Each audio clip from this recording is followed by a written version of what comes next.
आणखी एक मोठी बातमी आहे। पुणेकरांना आतापर्यंत वेगवेगळ्या प्रकरणांमध्ये तब्बल 353 कोटींचा गंडा घालण्यात आलाय आणि पोलिसांना केवळ 1.5 कोटी रुपये वसूल करता आलेत। या प्रकरणात 30,000 अर्ज दाखल असताना किंवा तक्रार दाखल असताना केवळ 1,500 गुन्हेच दाखल झालेत। त्यामुळे 350 कोटी रुपये कसे वसूल होणार, नागरिकांना पैसे कसे परत मिळणार, हा आता प्रश्न उपस्थित झालाय।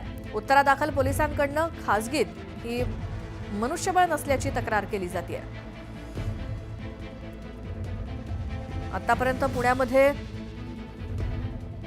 353 कोटींचा गंडा वेगवेगळ्या प्रकरणामध्ये पुणेकरांना घालण्यात आलाय। पोलिसांना केवळ 1.5 कोटी रुपये आता वसूल करता आलेत। या प्रकरणामध्ये 30,000 तक्रार अर्ज असताना केवळ 1,500 गुन्हेच दाखल झालेत।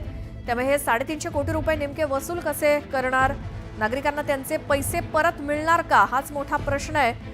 अधिक माहिती आपण घेऊयात। आमचे प्रतिनिधी वैभव सोनावणे आपल्या सोबत आहेत। वैभव, काय आकडेवारी आहे? श्वेता, वर्षभराची ही आकडेवारी आहे। तब्बल 350 कोटी रुपयांचा गंडा जो आहे तो पुणेकरांना सायबर चोरट्यांनी घातलेला आहे। आणि दुर्दैवाची बाब म्हणजे जवळपास 30,000 तक्रारी अर्ज असूनही केवळ 1,500 तक्रारी अर्ज जे आहेत त्याच्यावरून गुन्हे जे आहेत ते सायबर पोलिसांनी दाखल केलेत।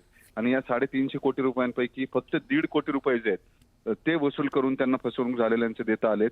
अजूनही साधारण 350 कोटी रुपये जे आहेत ते पुणेकरांना मिळणं अपेक्षित आहे। मात्र त्यासाठी मनुष्यबळ जे पर्याप्त मनुष्यबळ उपलब्ध नसल्याची माहिती पोलिसांकडून देण्यात येते।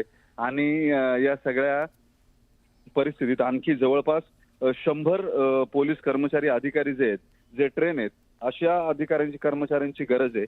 मात्र प्रत्यक्षात ते कधी मिळणार याबाबत कुठलीही शाश्वती जी आहे ती नाहीये। याचं कारण पुणे पोलिसांकडे मनुष्यबळच उपलब्ध नाहीये।